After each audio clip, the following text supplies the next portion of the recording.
তেলে ভাজা চকলেট বনটা কিন্তু একটু বেশিই মজার। আর আজকের এই বনটা বানিয়ে কয়েকদিনের মতো সংরক্ষণ করতে পারবেন। বাচ্চাদের টিফিন নিয়ে দুশ্চিন্তাটা অনেক কমে যাবে। 2 থেকে 3 দিনের মতো এই বনগুলো সংরক্ষণ করা যাবে।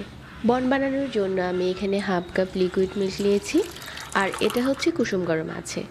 তারপর এখানে দিয়ে দিচ্ছি 1 চা চামচ ইস্ট, 2 টেবিল চামচ চিনি দিয়ে দিচ্ছি, আর স্বাদ মতো লবণ। 1 টেবিল চামচ দিয়ে দিচ্ছি রান্নার রেগুলার তেল।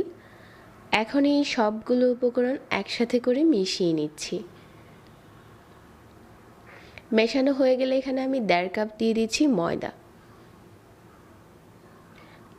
এখন ময়দার সাথে এই মিশ্রণটা ভালো করে মিশিয়ে নিচ্ছি। এখানে যদি মনে হয় যে আরও একটু লিকুইড মিল্ক লাগবে তাহলে অ্যাড করতে পারেন। একটা সফট ডো বানিয়ে নিয়েছি। এখন হচ্ছে এই ডোটাকে রেস্টে দিয়ে দেব। 1 থেকে 2 ঘন্টার মতো রেস্টে দিলেই হয়ে যাবে।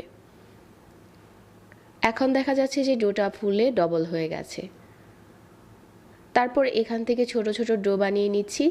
আমি যে কটা বন বানাবো ওরকম করে ডোগুলো বানিয়ে নিচ্ছি। তারপর এভাবে করে হাত দিয়ে ঘুরিয়ে নিচ্ছি।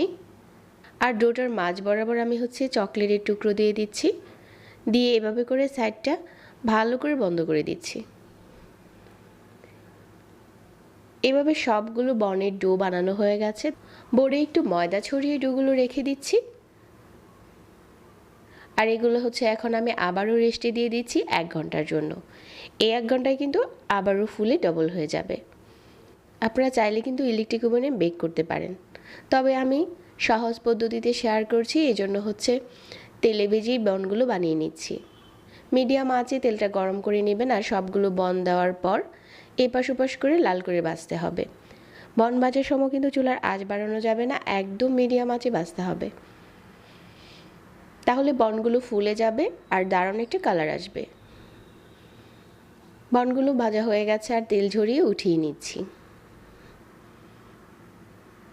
আর এখন এই বনগুলো চাইলে 2 থেকে 3 দিনের মতো সংরক্ষণ করতে পারেন। এখন চলুন একটা বন ভেঙে শেয়ার করি ভিতরের চকলেটটা কতটুকু মেল্ট হয়েছে। এই বনগুলো কিন্তু খেতে দারুণ মজার হয়। বাচ্চারা এটা খেতে দারুণ পছন্দ করবে। আপনি চাইলে সহজেই বানিয়ে দিতে পারেন এই তেলে ভাজা বনগুলো। আর ভিতরের চকলেটটা কিন্তু খুব ভালো করে মেল্ট হয়ে যায়। এর জন্য এই বনটা খেতে বেশি মজার হয়। এখন আপনি চাইলে সাথে চকলেট সিরাপ অ্যাড করে দিতে পারেন। সহজ রেসিপিতে আজকের এই তেলে ভাজা বনটা শেয়ার করেছি। আশা করছি সবার ভালো লেগেছে। এতক্ষণ ধরে যারা আজকের রেসিপি দেখেছেন সবাইকে ধন্যবাদ জানাচ্ছি। আর এখানেই বিদায় নিচ্ছি।